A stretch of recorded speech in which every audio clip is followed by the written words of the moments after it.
Hello YouTube. The highest mountain in the Urals is called Narodnaya. The height above sea level is 1,895 meters. It is located in the Circumpolar Urals, within the Yugitva National Park on the border of the Komi Republic and the Khanty-Mansiysk Autonomous Okrug or district, and the border runs half a kilometer west of the mountain peak. Let me describe this land to you, and then I'll tell you why I'm telling you this. The Circumpolar Urals is one of the wildest and most beautiful regions of Russia.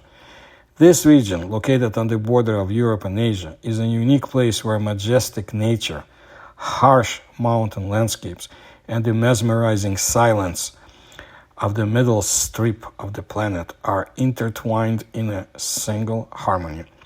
The main symbols of the Circumpolar Urals are two outstanding peaks, Mount Narodnaya, the highest point of the Ural Mountains, and Mount Manaraga, a real gem of the landscape. It's legendary due to its unusual profile. It resembles the raised crests of a bear's paw. Very striking. These mountains have become real magnets for tourists and mountain climbers from all over Russia, and as it says, the world too. So people do come, or used to come there from different parts of this globe. And yet, there is much about the land that the tourists and mountain hikers are unaware of. This actually should refer to all of the Ural Mountains region. I have quite a number of videos about its mystery, its paranormal phenomenon. Well, Russian explorer Elena Pomortseva saw a number of idols in the museums, but not only there. She also saw one in the taiga, that's boreal forest, during expeditions to remote corners of the Urals. It happened once when she traveled to the Circumpolar Urals, to the Narodnaya mountain. It was a mysterious wooden figure that was discovered near the base camp. Who made it and put it on the riverbank in a remote, deserted area away from hiking trails has remained a mystery. All the time that her team was camped in that place, it felt like the idol was watching them.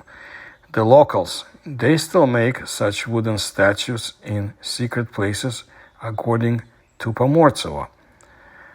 Who could have made the mysterious idol?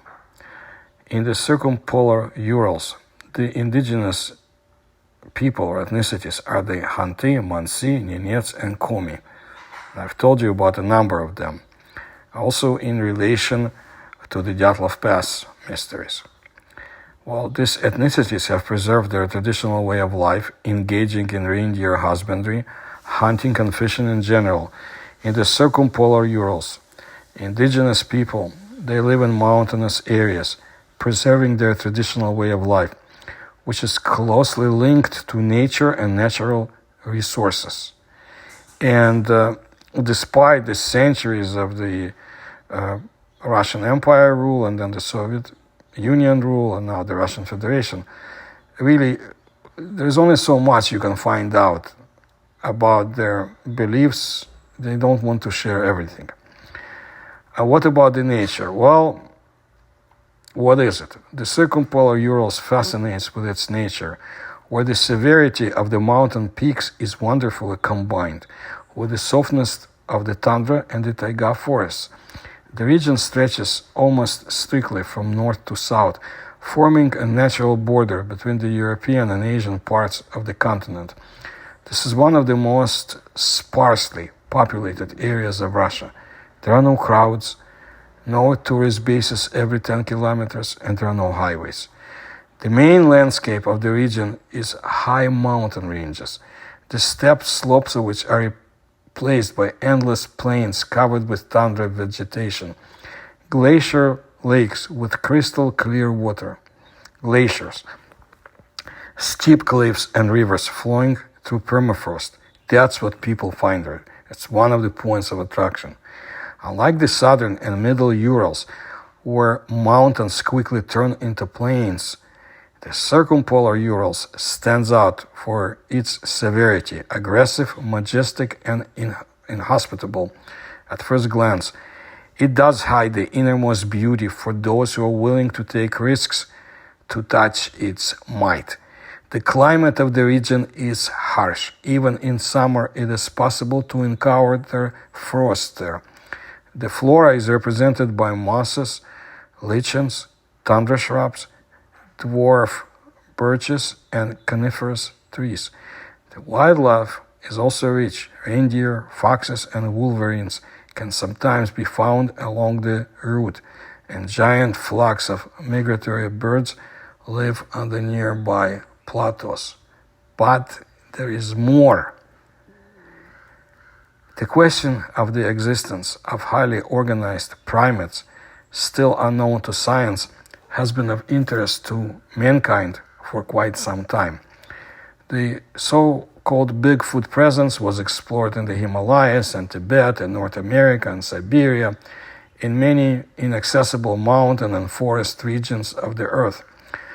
Despite the numerous legends and beliefs of different people, scientists and enthusiasts of hominology, an unofficial collection of information about this mysterious creature, it has not been possible to obtain serious evidence indicating the presence on the planet of a mysterious transitional stage from apes to Homo sapiens.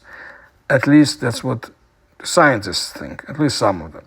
Meanwhile, nature continues to throw up new mysteries for us. Another intriguing discovery was made in the Circumpolar Urals by an expedition organized with the participation of the Russian Geographical Society. Vladislav Derbyshov, the head of the local branch of the Russian Geographical Society in CSERT, shared details about what he and his fellow explorers found in the remote taiga. The expedition to the Circumpolar Urals was organized and conducted in September 2023 by the Sverdlovsk Regional and CSERT local branches of the Russian Geographical Society, together with the Diki Sever Travel Company. It became part of the program for a comprehensive study of the eastern slope of the Narodo-Itinsky Ridge, which started in the year 2019. 2023, on September 16, the project participants left Yekaterinburg for the city of Nyagan in the Khanty-Mansiysk Autonomous Okrug or district. The next day, geologist Andrei Tarakanov, historian and ethnographer Vladimir Onishchenko, and Vladislav Derbyshev landed in the upper reaches of the Grubeyu River to carry out work at the Pyramid Mountain. Next, an inflatable catamaran rafting trip was planned to the Tikotlov River, where a camp was to be set up in the foothills. A helicopter was supposed to pick up the expedition members from there after the work was completed. Exhausted by the evening, having walked only 5 to 6 kilometers, the travelers landed at the spit and settled down for the night. They set up a temporary camp, built a bonfire, and after dinner went to explore the surrounding area. I skipped some details of the quite difficult journey they had up to this point, but let's get to where we need to. There were many animal tracks on the wet sand of the spit. These were mostly tracks of the usual inhabitants of the area, moose and bear. Among them, they saw wolf tracks that were not very characteristic of these places. Most likely, the numerous summer fires forced the predators to leave their usual habitats and climb higher into the mountains, according to Derbyshev. That's his narrative.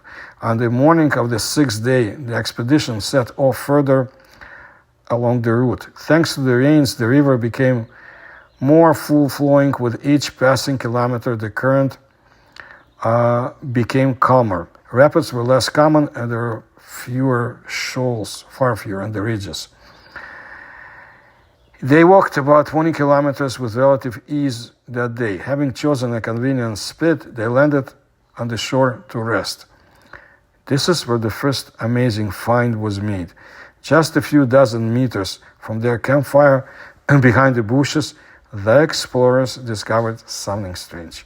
On the rocky side stood a stone structure resembling either a dolmen or a stone stove for a taiga bathhouse.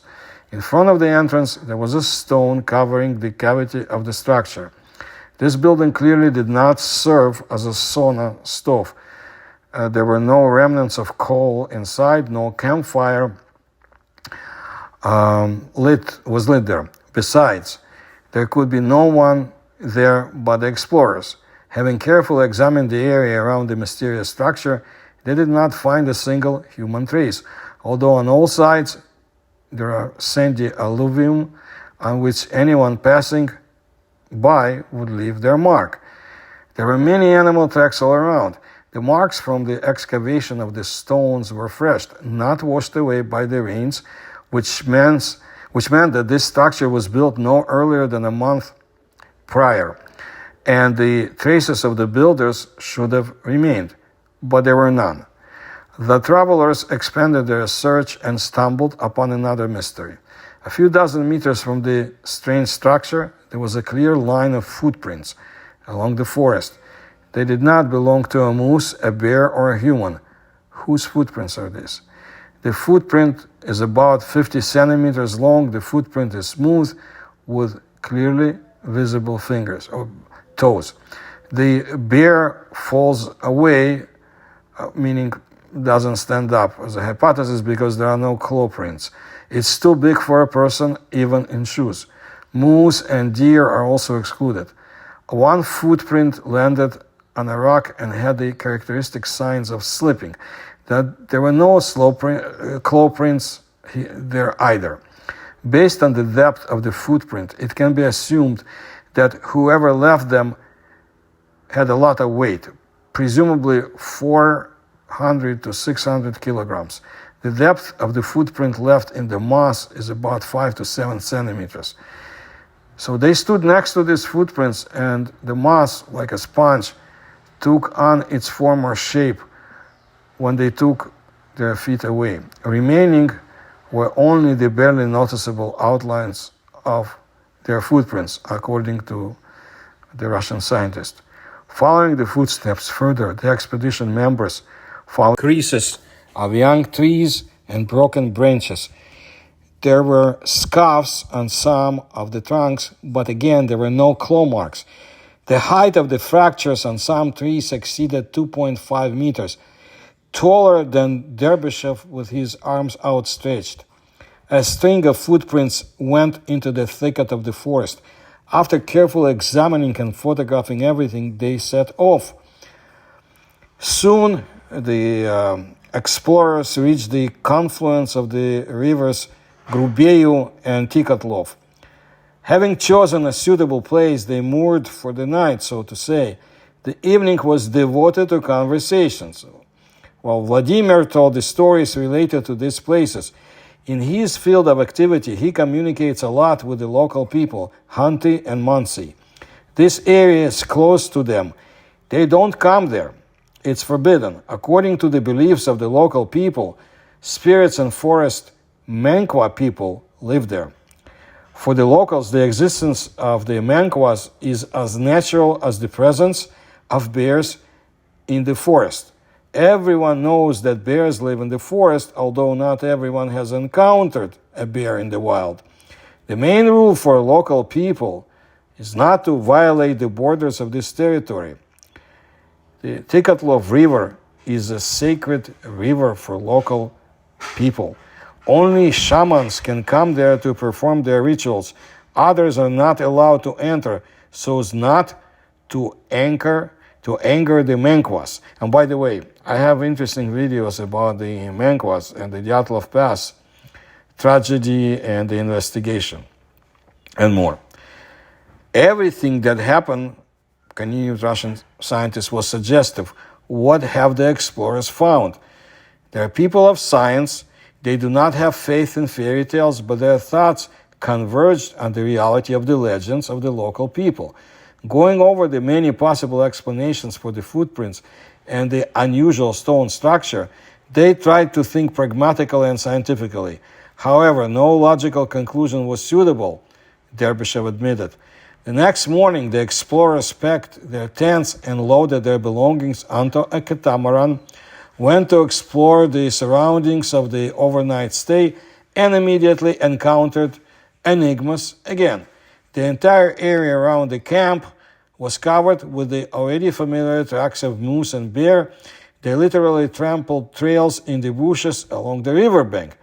But unknown traces of footprints, similar to those they found the day before, have also been found again. The traces turned out to be older and no clear outlines. However, it wasn't the footprints that surprised the explorers, but an ordinary stone that someone pulled out of the ground, placed vertically, and placed several smaller boulders under it for stability. It turned out to be a small menhir. A menhir is a large upright stone placed in the ground by humans, typically dating from the European Middle Bronze Age. They can be found individually as monoliths or as part of a group of similar stones.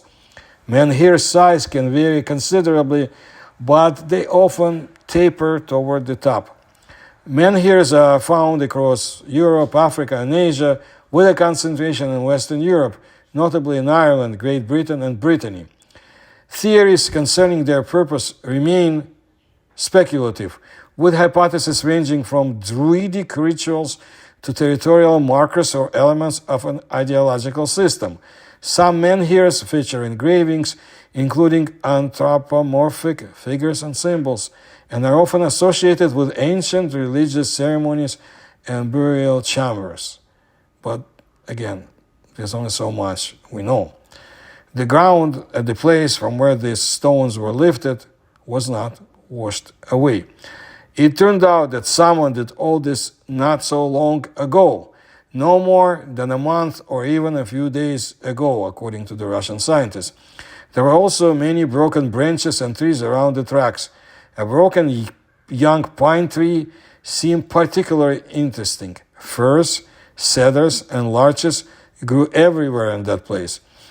And the only pine tree in the area turned out to be broken, as if someone considered a violation of the integrity of the overall picture and harmony.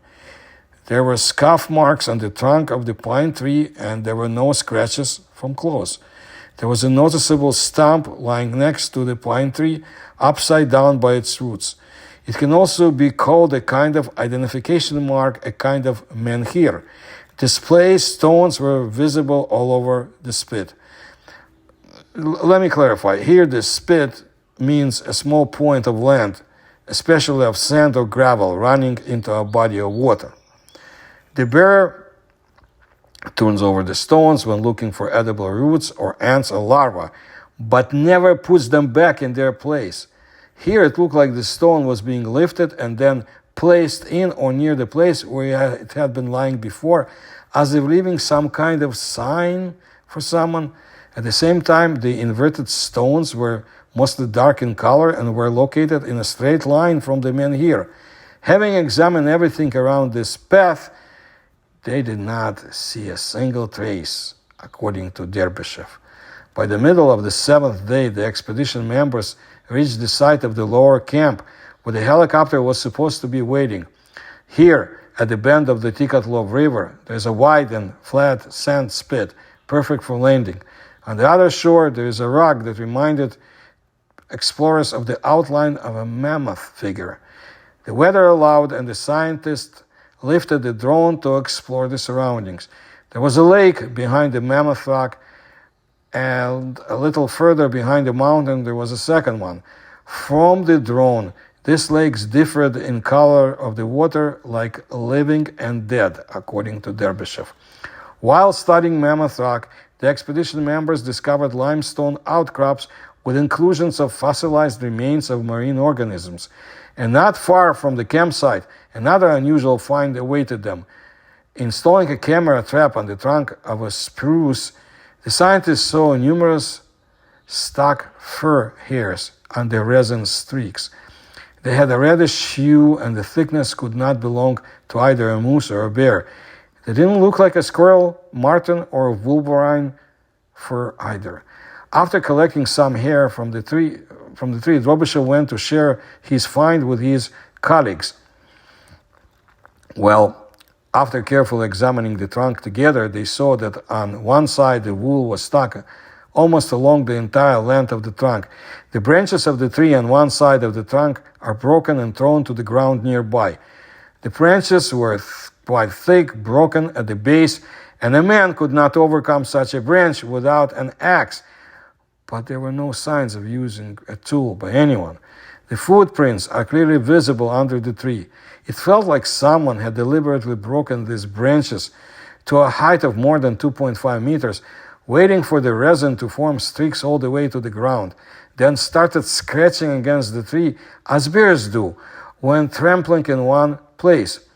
After walking around the clearing, the travelers, as at previous stops, found many unknown footprints, broken in trees and branches. In the thickets of bushes and under some trees, the turf was completely torn up as if raked.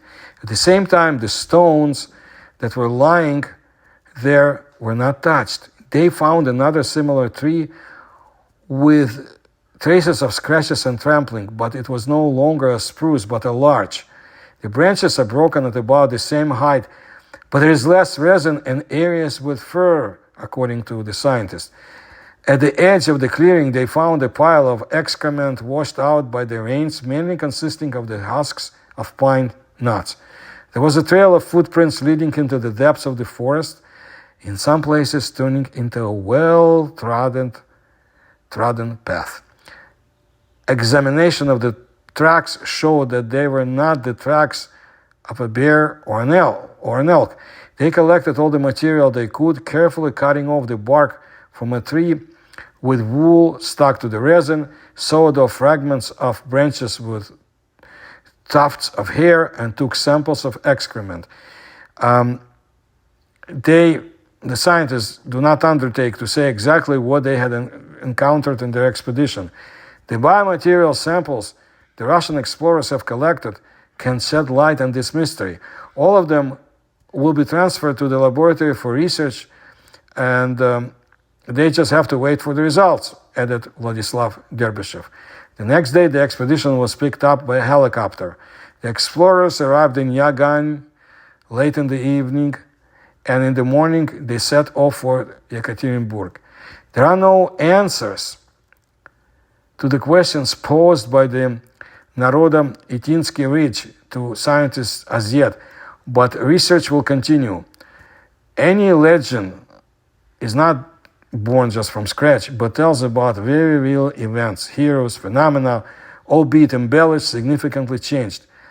In the Russian well-known authors Bajov, famous fairy tales, for example, one can trace the echoes of folk legends, the historical memory of the ethnicities inhabiting the ancient Urals.